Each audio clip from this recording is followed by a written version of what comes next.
धनबाद के एयरपोर्ट के मुद्दे पर सांसद डुल्लू महतो फिर एक बार मुखर हुए हैं। उन्होंने कहा कि एयरपोर्ट के लिए जमीन राज्य सरकार को देना है, परंतु राज्य सरकार इस मामले में भी गंभीर नहीं दिख रही। सांसद ने आज राष्ट्रीय खेल दिवस के अवसर पर सांसद खेल महोत्सव की घोषणा की है। दरअसल प्रेस कॉन्फ्रेंस में उन्होंने बताया कि आगामी 14, 15 और 16 नवंबर को धनबाद लोकसभा क्षेत्र के सभी विधानसभा में 8 तरह के खेल, जिसमें क्रिकेट, कबड्डी, साइकिलिंग, तीरंदाजी, मैराथन, फुटबॉल, वॉलीबॉल और कुश्ती के खेल शामिल हैं। सांसद ने बताया कि धनबाद लोकसभा क्षेत्रों के अलावा पूरे झारखंड से खिलाड़ी भाग लेंगे। जल्दी खिलाड़ियों के रजिस्ट्रेशन के लिए कैंप आयोजित होगी। इस पूरे खेल का फाइनल मुकाबला एक ही स्थान पर किया जाएगा। शहरी के अलावा ग्रामीण क्षेत्र के युवाओं के प्रतिभा को निखारना इस खेल महोत्सव कराने का उद्देश्य है। इसमें बुजुर्ग और दिव्यांगों के लिए विशेष गतिविधियां रखी गई हैं। जनता पार्टी झारखंड प्रदेश व्यवसायिक प्रकोष्ठ के संयोजक संजीव अग्रवाल जी हैं। अपने साथ भाजपा के पूर्व जिलाध्यक्ष और वर्तमान में प्रदेश कार्य समिति सदस्य चंद्रशेखर सिंह जी हैं। पर्यटन मंडल के पूर्व अध्यक्ष राजकुमार मंडल जी हैं, रिंकू जी हैं, बॉबी जी हैं। मैं निवेदन करता हूं कि सांसद महोदय आदरणीय डुल्लू महतो जी से कि आज के परिप्रेक्ष्य में अपनी बातों को रखें।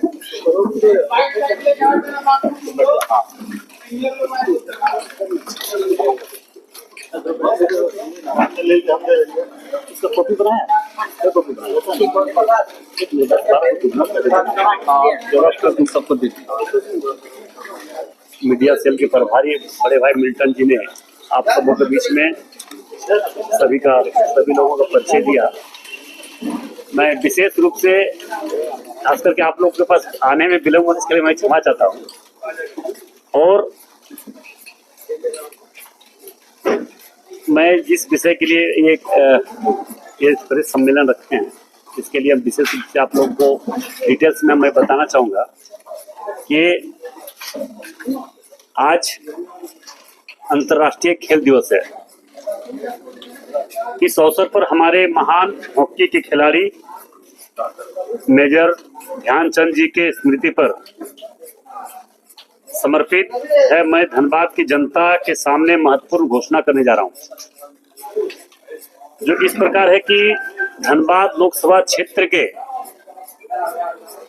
सांसद खेल महोत्सव का भव्य आयोजन 14, 15, 16 नवंबर 2025 को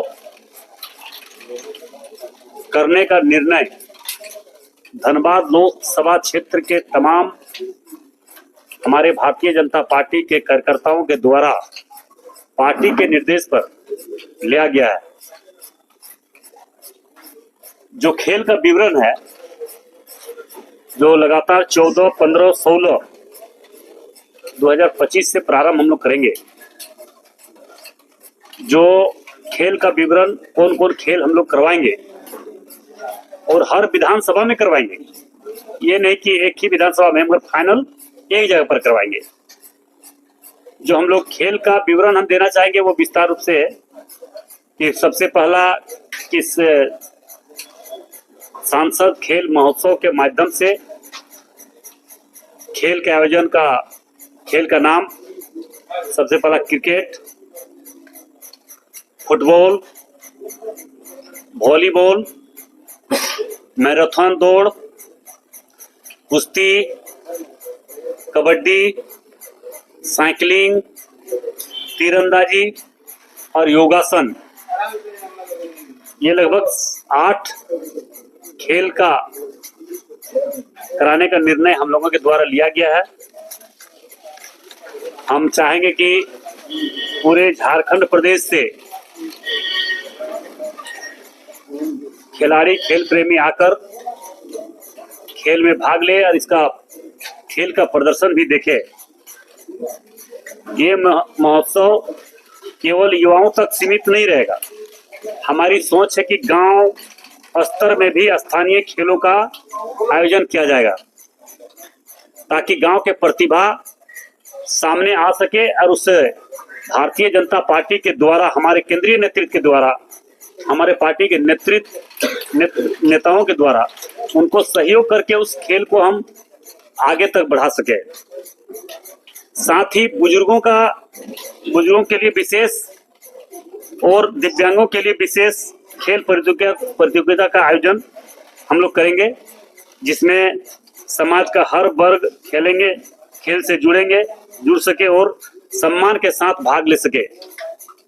हमें लगता है कि 70 वर्षों में बहुत ऐसे कम सरकारें होगी जो कि इस तरह का निर्णय देश हित में, युवाओं के हित में, आने वाली पीढ़ियों के हित में इस तरह का निर्णय लिया जाता है। मैं धनबाद लोकसभा क्षेत्र के तमाम देवतुल्य जनता की ओर से अपने देश के यशस्वी प्रधानमंत्री नरेंद्र मोदी जी को हार्दिक दिल से मैं बधाई देना चाहूंगा। अपने खेल मंत्री मनसुख मांडविया जी को, उनको भी बधाई देना चाहेंगे कि जिन्होंने लगातार इस विषय को मॉनिटरिंग करते हुए कैसे पूरे देश में युवाओं के प्रतिभा समाज और देश के सामने उजागर हो, ताकि उसके माध्यम से भी हम देश का नाम पूरे विश्व में रोशन कर सकते हैं। इसके अलावा खेलो इंडिया के देखकर में भी इस महोत्सव का उसको खिलाड़ियों को चयन कर सके, कंटिन्यू हम लोग इस तक पहुंचकर मार्ग को प्रस्त करेंगे। मेरा विश्वास है कि सांसद खेल महोत्सव में पूरे धनबाद लोकसभा क्षेत्र के साथ साथ पूरे झारखंड प्रदेश से लोग इसमें भाग लेंगे। हर लोकसभा क्षेत्र में होगा जहां पे भारतीय जनता पार्टी या गठबंधन की जहां पे सांसद है, हमें लगता है कि उस हर लोकसभा क्षेत्र में होगा। इस खेल महोत्सव के माध्यम से खिलाड़ियों के बीच में एक नई पहचान दी जाएगी। आने वाले पीढ़ियों को खेल के माध्यम से अनुशासन भी खेल के माध्यम से सिखाई जाती है। खेल के माध्यम से स्वास्थ्य और सकारात्मक सोच की दिशा में खेल प्रेरित करती है। मुझे आशा नहीं, पूर्ण विश्वास है कि भारतीय जनता पार्टी के केंद्रीय नेतृत्व और हमारे पार्टी के तमाम नेता, चाहे प्रखंड स्तर का हो चाहे देश स्तर का हो, हर लोगों का, हर नेतृत्व करने वाले लोगों का सिर्फ और सिर्फ देश हित में पॉजिटिव सोच रहता है, अच्छा सोच रहता है, ताकि हम देश के युवाओं को कैसे खेल से जोड़कर उसे हर क्षेत्र में आगे बढ़ाने का हम प्रयास करें। खेल खेलने के बाद शरीर तो स्वस्थ होता ही है, मानसिक स्थिति भी मजबूत होता है, और जिस देश के युवाओं का मानसिक स्थिति अगर मजबूत होता है तो वो देश भी मजबूत होता है। इसलिए मुझे पूरा विश्वास है कि आप लोगों के माध्यम से, आप सभी तमाम पत्रकार, छायाकार, सभी भाइयों बहनों के माध्यम से हमारे इस बात को जन जन तक पहुंचाने का काम आप लोगों के माध्यम से करेंगे, और इसमें तमाम खिलाड़ी और खेल प्रेमियों को जोड़कर 14, 15, 16 को हम लोग ये खेल का आयोजन हम लोग करेंगे और इसे आगे बढ़ाने का काम करेंगे। अच्छा में लोग आएंगे। रजिस्ट्रेशन कैसे होगा? रजिस्ट्रेशन हम लोग बहुत प्रारंभ आज ही, इसके बाद हम लोग प्रेस कॉन्फ्रेंस पूरे देश में हम लोग करने, सभी लोकसभा क्षेत्र में हम लोग कर रहे हैं। इसके बाद रजिस्ट्रेशन का हम लोगों का डेट आएगा, रजिस्ट्रेशन करने का हम लोग समय देंगे, और जगह जगह पे हर विधानसभा क्षेत्र में एक जगह पे हम लोग इसका कैंप लगाएंगे और रजिस्ट्रेशन करवाएंगे, ताकि जितने बच्चे भाग लेंगे उनको सम्मान के साथ, उत्साह के साथ, उनके मनोबल को मजबूत करते हुए उनको आगे बढ़ाने का प्रयास करेंगे। क्या बोले, एज के लोग खेलते, सारे उम्र के लोगों का खेल है, फुटबॉल है, क्रिकेट है, वॉलीबॉल है, या तो खेल का मैदान हर विधानसभा में होगा। ये बोकारो, धनबाद, चंदनकियारी, झरिया, निरसा और दिव्यांग के लिए उनको भी खेल, उनका भी ये होगा, उनका आयोजन किया गया है खेल का। उनका चाहे तो किस तरह के चेयर का होगा, चेयर का खेल जो नहीं होता है, कुर्सी खेल, हाँ राउंड। और दिव्यांगों के लिए हम लोग देख रहे हैं उसमें क्या कर सकते हैं हम लोग, उसका अभी निर्णय हम लोग आया नहीं, योजना हम लोग को बन रही है। विशेष तो आगे बढ़ाई है, मगर राज्य सरकार जमीन ही नहीं दे रही है।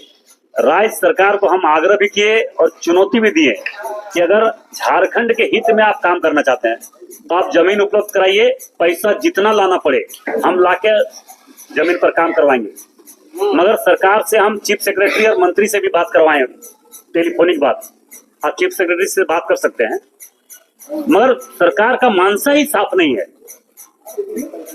सरकार का मानसा अगर साफ रहे तो कोई भी काम ऐसा कोई भी असंभव नहीं है, संभव है। मोदी जी के राज में संभव है, हर काम हो सकता है। मगर राज्य सरकार जमीन नहीं दे रही है, उसके बाद भी हम जमीन प्राइवेट लैंड को भी हमने इसका जांच परख कर रहे हैं। और बोकारो में एक छोटा सा जैसे एयरपोर्ट वहां है, उसको भी चालू नहीं कर रहा है। बोकारो चालू कर दे, क्यों नहीं चालू कर रहा भैया? बोकारो चालू करना चाहिए। बोकारो में सारा बन के तैयार है, बोकारो भी चालू नहीं कर रहा है। इसलिए सरकार के मानसा स्पष्ट है कि जन विरोधी सरकार है, नीति साफ नहीं है, नियत साफ नहीं है, इसलिए कोई काम हो भी नहीं रहा है। अभी आप देख लीजिएगा, आपको बता रहे हैं, इस साल तो वर्षा हमें लगता है रिकॉर्ड तोड़ वर्षा हुआ है। आजादी से लेकर आज तक हम लोग को भी लगभग 50 साल होने चला, आज तक इतना वर्षा हम लोग नहीं देखे और आप लोग भी नहीं देखे होंगे। 3 महीना से कंटिन्यू, मतलब एक दिन भी हमको लगता है, एक दिन 2 दिन अगर गैप गया होगा, नहीं तो 3 महीना से लगातार वर्षा हुआ। रोड के वर्षा के कारण बहुत सारे रोड खराब हो चुका है। उस रोड भी बनेगा क्या नहीं बनेगा देख लीजिएगा। नेमरा में तो बन गया था। नेमरा तो बनेगा ही भाई। नेमरा पूरा झारखंड में नेमरा जैसा गांव होना चाहिए। इसलिए आप देख सकते हैं स्थिति।